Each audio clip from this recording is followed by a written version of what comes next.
শুনতেছো নাকি? তোমার এই গরমে কাজে যাওয়া লাগবে না, খেতে তোমার কষ্ট হইব, জ্বর চলে আসবো। এই ফয়সাল বিন শমশের একজন অলরাউন্ডার। একটু আত্ম কষ্ট না করলে আব্বার মন জয় করা যাবে না। হ্যাঁ, কষ্ট না করলে কেষ্ট মেলে না। কি কইতাছো? কি ছেলে সাদিয়া? দেখো না আম্মা, ফয়সাল এই গরমে খেতে কাজ করতে যাইব, আব্বারে সাহায্য করতেছে। তুমি শুধু দেখিয়ে দাও যে ক্ষেতটা কোন দিকে। বাজান, আজকে যাওয়ার দরকার নেই, কালকে যাও। আম্মা, আপনি শুধু আমার জন্য দোয়া করবেন। আচ্ছা বিসমিল্লাহ। এই শোনো, ছাতাটা নিয়ে যাও আর এক বোতল পানি নিয়ে যাও। কোনো দরকার নাই, তুমি দুপুরবেলা গামছা পেঁচিয়ে টিফিন ক্যারিয়ারের মধ্যে আমার জন্য খাবার নিয়ে খেতে চলে আসবা। আসি।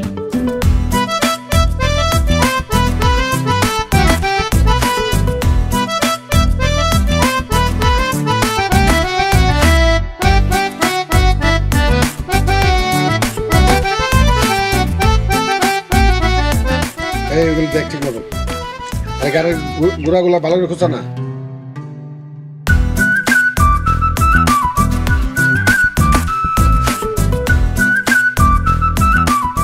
আব্বা, মোল্লা সাহেব দেখুন তো একটা লোক আসতেছে, শোনেননি?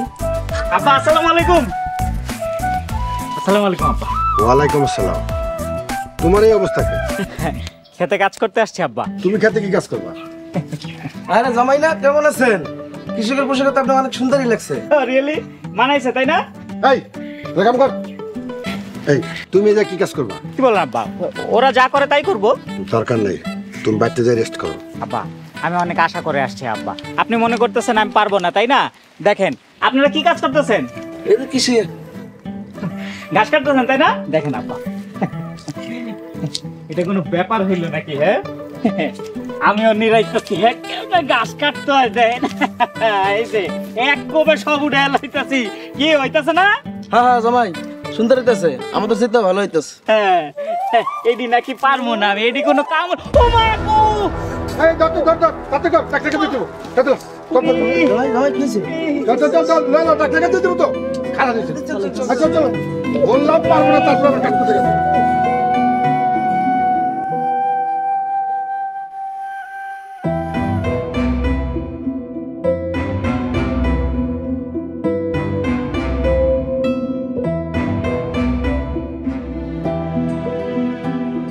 তোমারে কে বলছিল খামাদারি করতে? এখন শিক্ষা হলো না মানে আব্বা, খুশিতে ঠেলায় একটু কাজ করতে গিয়ে অমনোযোগী হয়ে পড়ছিলাম। আজকে তোমার জন্য দুইটা কামলারে কাজ না করে মজুরি দিতে হয়েছে। সারা দিনটা আমার মাটি। আরে বাবা, যে কাজটা জানো না, পারো না, সেই কাজটা কেন করতে যাও? আরে আপনি যান, গোসল করে নামাজ পড়তে যান। আব্বা, একটা কথা জানার ছিল, আপনি যদি একটু ধৈর্য ধরতেন। ফয়সাল চুপ করো, অনেক হয়েছে, আর ঝামেলা করো না। আরে না না, একটা গুরুত্বপূর্ণ মাসালা জানার ছিল আব্বা। বলো, জানা থাকলে বলবো। আব্বা, এই যে আমার তো হাত কেটে গেছে, হ্যাঁ, এখন ব্যান্ডেজ করা আঙুলের মধ্যে নামাজ পড়বো কিভাবে? আই মিন অজু করবো কিভাবে? আমি তো পানি লাগাইতে পারবো না। জোহরের নামাজ পড়তে যাবে না মসজিদে, তখন ইমাম সাহেবের কাছ থেকে মাসালা জেনে নিও। জি আচ্ছা আব্বা।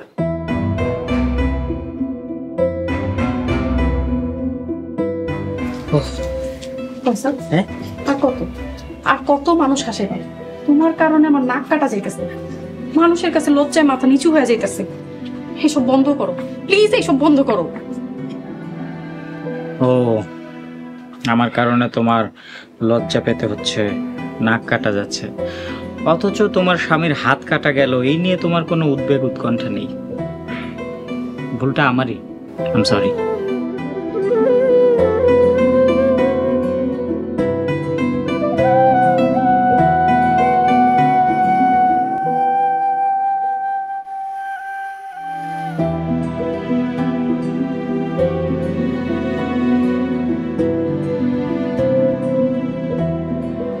আসসালামু আলাইকুম হুজুর। ওয়ালাইকুম আসসালাম। জামাই ভালো আছেন? জি আলহামদুলিল্লাহ হুজুর, ভালো আছি। আপনি ভালো আছেন? আলহামদুলিল্লাহ, আমিও ভালো। মসজিদে তো আজান হয়ে গেছে, চলেন। জি হুজুর, আপনার জন্যই অপেক্ষা করছিলাম। কেন? একটা মাসালা জানা ছিল। কিসের মশলা বলেন? হুজুর, আমার তো এই যে আঙুল কেটে গেছে, আঙুলে ব্যান্ডেজ করা, অজু করলে তো ভেতরে পানি প্রবেশ করবে না, আবার পানি প্রবেশ করলেও ধরেন যে আঙুল ভিজে গেলে ঘা শুকাবে না, ডাক্তার ব্যান্ডেজটা কয়েকদিন রাখতে বলেছে। এই অবস্থায় আমি অজু করব কিভাবে? জামাই, আপনি তায়াম্মুম করতে পারেন, এই ধরনের ক্ষেত্রে তায়াম্মুম জায়েজ আছে। তায়াম্মুম হচ্ছে পানি ছাড়া অজু করার তরিকা। মাশাল্লাহ, উপায় আছে তাহলে? জি জামাই, আছে। ইসলাম হচ্ছে সহজ সরল সুন্দর একটা মানবতার ধর্ম। সকল সমস্যার সমাধান আছে ইসলামে। আচ্ছা হুজুর, তাহলে তায়াম্মুম করব কিভাবে? আসেন, আমি আপনাকে শিখিয়ে দিচ্ছি। জি চলেন।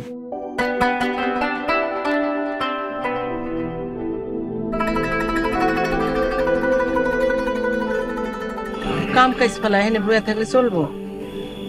আম্মা, ফয়সাল দুইটা কথা কইতেছে আপনাকে লগে। আব্বা সুখ তারপরে কইতে। পড়া বাদ দিয়ে বসে আছে, আব্বা দেখলে বোকা দিবি। আরে না না, কিচ্ছু হবে না, আমি আছি না।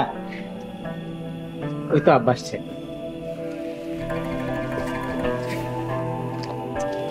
আসসালামু আলাইকুম আব্বা। ওয়ালাইকুম আসসালাম।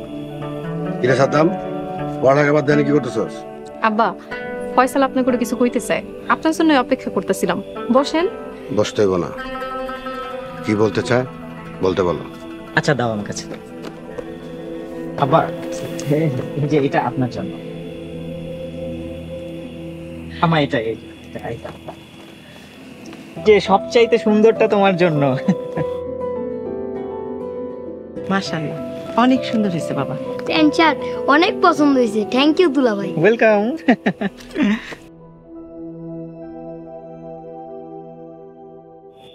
এই ব্যাগে কি আছে আমি জানি না। কি আর থাকবো? জামা কাপড়, হয়তো বা পায়জামা পাঞ্জাবি। এই গিফট আমি সেই দিন নিব যেদিন করে জামা এসে মেনে নিব, তখন।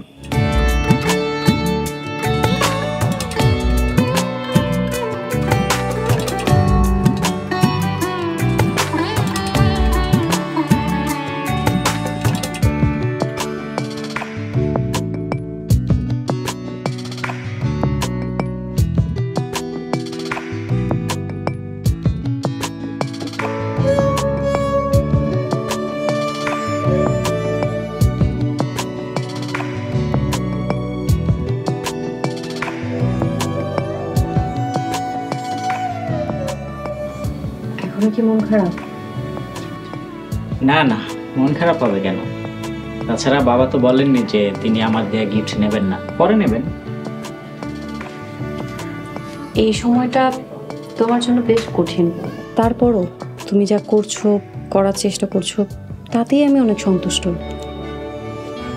তুমি আমার কাছে পাস। ফয়সাল, তুমি যদি চাও চলো আমরা ঢাকা চলে যাই। কথায় আছে না, সবুরে মেওয়া ফলে।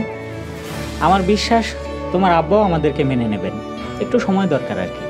আমি মনে করছি না। চলো না আমরা ঢাকা ফিরে যাই, নিজেদের মতো করে থাকি। আব্বা যদি কখনো মেনে নেন, তখন আবার আমরা গ্রামে এসে বেড়াবো। আর কতদিনই বা তুমি এই বাড়িতে এভাবে পড়ে থাকবে? এত হতাশ হয়েও না, একটু সবুর করো। আব্বার আজকের আচরণটা আমার একদমই ভালো লাগেনি। চলোই না, আমরা চলে যাই। তোমার পরিবারের অমতে তোমাকে বিয়ে করে আমি আসলে আত্মগ্লানিতে ভুগছি। আমাকে শেষ চেষ্টাটা করতে দাও, আমার বিশ্বাস তারা আমাদেরকে মেনে নেবেন। একদিন আমরা হাসি মুখে এই বাড়ি ছেড়ে চলে যাব। আজান দিচ্ছে, নামাজের সময় হয়েছে, আমি নামাজে যাই। আর তুমি নামাজ পড়ে আমার জন্য একটু দোয়া করো।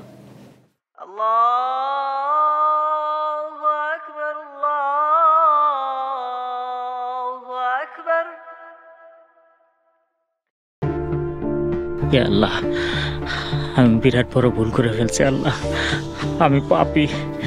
হে আল্লাহ, তুমি তোমার এই পাপী বান্দারে ক্ষমা করে দাও। আল্লাহ, আমার মাফ করে দাও। আল্লাহ, আমি ভুল করে ফেলছি, আমার মাফ করে দাও, মাফ করে দাও।